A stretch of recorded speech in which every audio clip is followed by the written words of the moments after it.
announcement for Lobo. Okay, so Lobo is official now. Finally, it's confirmed by James Gunn too. James Gunn says it's not confirmed until I say it. So he said it. He tweeted it. He Instagrammed out a picture. So David Leitch, director, wants to do a Lobo film with Jason Momoa. Let's do a Lobo feature. Who's that? Well, I recognize the name, but I didn't. So I brought up his IMDb. First off, I want to ask Bianca and CJH, now that Lobo is going to be in Supergirl, confirmed, do you want a whole Lobo feature film? Do you think that's the right thing? Or do you think maybe just go into Superman 2? Do you think he should have his own project? I still don't care about. He should have his own project. I'm not sure, Bianca. I want to see the character, but I think that even Marvel has had this issue. Like when they were building the Avengers, you had every character that needed a movie. But I think that was part of the reason the last feature. What's that? What's a special feature? Like their own movie, their own project, their own TV series. And it can be. I think where Marvel lost its way, besides the quality of the, it's not horrible Marvel, but the quality is a little bit with the movies and the spinoff shows. I think not everyone needs a movie or spinoff. So if I was going to guess, I don't necessarily think Lobo needs a whole feature film. I think part of the appeal would just be Lobo showing up in another movie and wreaking havoc. So I'm not opposed to it. I would definitely want to watch it, but I'm almost thinking like, I think Lobo's kind of cool. Like I would like just to see him interacting with Superman or maybe with Darkseid eventually. Well, when you just see him interact with Superman, you don't actually get much. He has his own comics. He has his own story. Usually he's a bounty hunter, so there's a lot of stories that you can go through with that. I mean, why do you think he's obsessed with space dolphins? He is? Yes, that's a whole thing. Space dolphins calm him. He's obsessed with space dolphins. Hey, Joe, you made it for the final topic. Happy New Year, Walter Modest fanboy. Happy New Year. Yeah, I was just celebrating Walt over on Perp Stream earlier. Oh, that's great. He made up a nice little video. It's really good. Oh, I'll check it out. I didn't watch it yet. It's what the kids call a banger. Okay. I will watch that banger. Okay, so we're talking about the Lobo announcement. Oh, you're cracking open a beer. Awesome. No, I'm cracking open a soda. I haven't had any alcohol since I've been sick. Oh, I'm sorry. So I hope you feel better soon. Okay, Man, so we're talking about being unempathetic towards sick people, Max. I'm trying. I'm trying to keep on topic though. So Lobo's officially announced now. How excited are you, Walter Hamada's fanboy, as a DC fan? And then what I was going to say, Joe, is I don't necessarily want James Gunn for every character to have its own movie and TV series. Like, I think that's part of where Marvel lost its way, where the last few phases, like you were building up the Avengers. I understand you want to do a movie for each Avenger when you're building up the Avengers, but then everyone gets a movie, everyone gets a TV series. And I think Lobo is a really cool character, but I don't know necessarily that I need to see a Lobo feature film. Well, do you want to see that? They didn't say this was a Lobo film. They said this was Supergirl. No, I know it's in soup. That's what's confirmed. But this director, I think he's worked with Jason Momoa. He says, let's make a feature film. Do you want them to do a spin-off feature film of just Lobo? I mean, let's take it one step at a time. Always I say, if you have an idea, because you know me, one of my pet peeves is when people say nobody asked for that. And I always say, I don't give a shit what someone asked for. I want the movie that the filmmaker had an idea for. I want the movie that the storyteller has a passion to tell. And I don't know to ask for the movie that you came up with. Like I wouldn't even know you have this movie brewing in your head, so I wouldn't know to ask for it.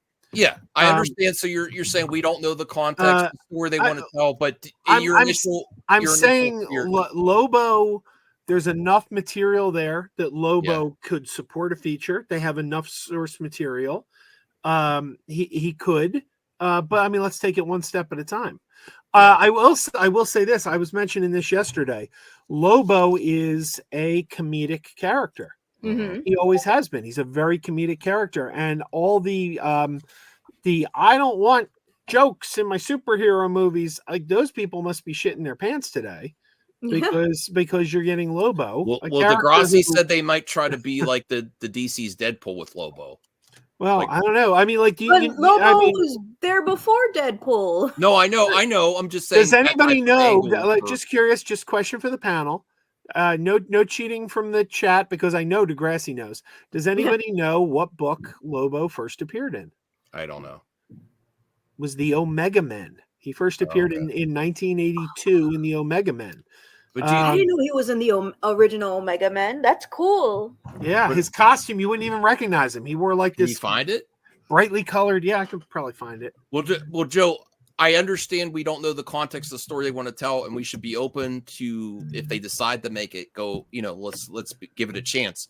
But do you kind of agree? Do you see my criticism and opinion about other universes where they try to make a show and movie about everything, and I don't think everything needs that? Well, I don't think Marvel did that, and I don't think DC is going to do that either. Like, okay, I think it's going to be organic. Who the characters that I think it take Clayface for example. I don't think James Gunn was like, we need a Clayface movie. I think Mike Flanagan's like, said he pitched it. Said, I got an idea.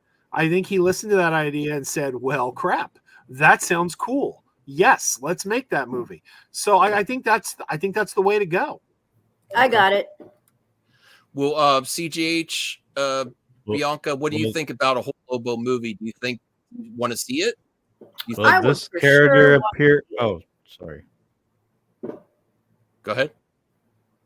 Dang it. Go ahead, Bianca. I'm sorry. No, I was sharing my screen, and then I'm like, oh, he already brought it up. Oh, sorry. Okay. I would be excited to see a Lobo film. Omega. I remember seeing a fan film. It was a Christmas one, and I believe it had 2 endings. I don't remember, but I was like, oh, this is so good. I would love to see a movie. Obviously, it would be the Christmas special, movie. Callista, the Prisoner of the Citadel. I don't know who that is. Yeah. Okay. Sorry, Bianca. Go ahead. Citadel? Oh, the Citadel. Yeah. But yes, I would look love at those colors though, orange and purple. That's Lobo used to wear orange and purple. I like how he looks now much better than this. Yeah. Poor girl. Okay. Oh, I'm sharing my thing. So, will this? Oh, sorry. No video. No video. Well, what is this? Will this character appear in it? Make that the bigger. Easter Bunny?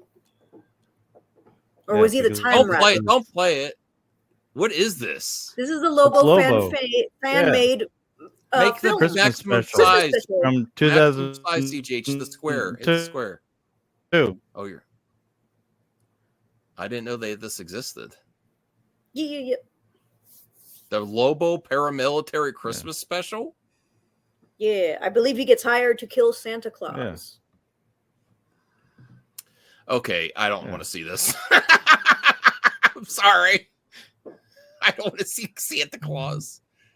Hashtag gun nut. That part's cool. Flamethrower. This is a fan thing based on... Okay. All right, I'm sorry. That was the name of the comic. It's dope. I wish I... And I'd like to point out, because for me, it always comes back to Justice League International.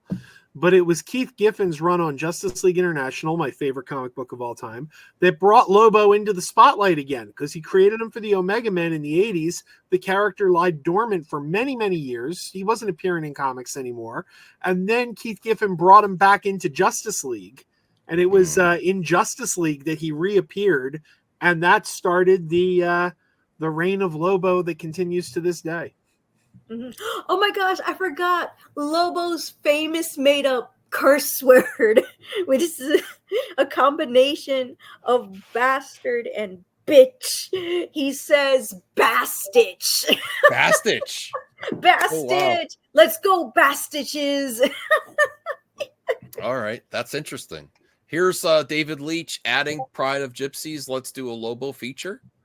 He's asking he's asking Jason Momoa. Does this mean Jason Momoa has some producing parts on this too? Because I know he did for Aquaman. Did that transfer over to Lobo, or is this all James Gunn? I don't know. I don't know if Jason Momoa has control over that part. He's adding.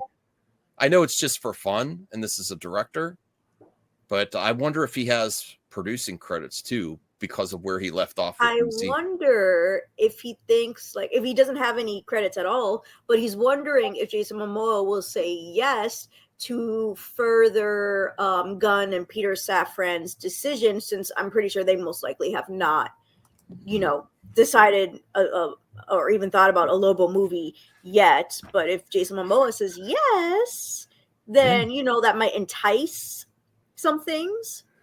Degrassi says it's a demotion and he doesn't have it. Okay, he doesn't have the power that he had over the Aquaman franchise. Okay, let me see. That's right. He says frag you. Well, that's where that came from. Okay. So here's David Leitch's IMDb. Let's see if we think he would be a good fit for the Lobo movie if they do it. He's wanting the job. So Bullet Train, that was okay. The first John Wick, Atomic Blonde. I haven't seen that yet. I own it. And I still haven't seen it yet. I have it on Steelbook, and I want to watch it. Fast and Furious presents Hobbs and Shaw. So I will say he's hit or miss.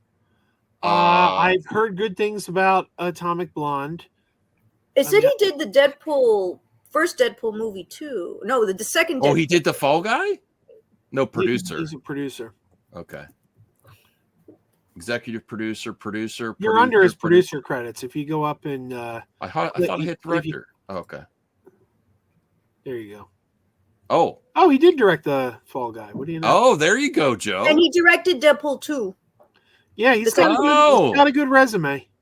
It says Violent Night, Nobody 2. Oh my gosh. Fast and Who's Furious. knocking at the door? Don't worry about it. Knocking on the wall. Celine Dion. Deadpool 2, Atomic Blonde. Alone all by myself. Deadpool, no trouble. He directed a music video? Director on credit. Is this the video that was the proof of concept that he released to get the Deadpool going? I don't know. Okay, so I would definitely be looking at his IMDb. I'd be open to him doing Lobo for sure. Sorry for the fireworks. That's all right. He's the director of Fall Guy, the first John Wick, Deadpool 2, Atomic Blonde, etc. Shut up, RJ. We know. And that's all I have for tonight. That's all, folks. For 20, I'll be back. I might stream again today. I don't know. Oh, that's right. I totally forgot. His bike is powered by lantern power. That's what the ring was. It wasn't kryptonite. It's the Green Lantern ring. I completely forgot. So we could see him in lanterns too, right? Lobo and lanterns. Could be, yeah. He can literally be in anything. What? Why is the stream called "Unfortunately We Have a Batman Problem"? What is the Batman problem? I'm not. I mean that it got delayed a year. That's not that big. No. That's not it. It's where does Batman fit within your universe? Because there's always the Batman universe going on too. Well, and I know James Gunn announced Batman: The Brave and the Bold, but Batman, it's still unclear how it's going to work. The real problem is that Batman won't leave Max's home. He's the Grassi says there isn't. I disagree. I'm not going back though. No, I'm not. No. I have to pee, and I have to go spend time with my wife. She's texting me. All right, bye guys. So thank you, Bianca. Have a good New Year. CGH, have a good New Year. Joe and audience. Thank you, everybody. Happy New Year. We'll end on there. I love them.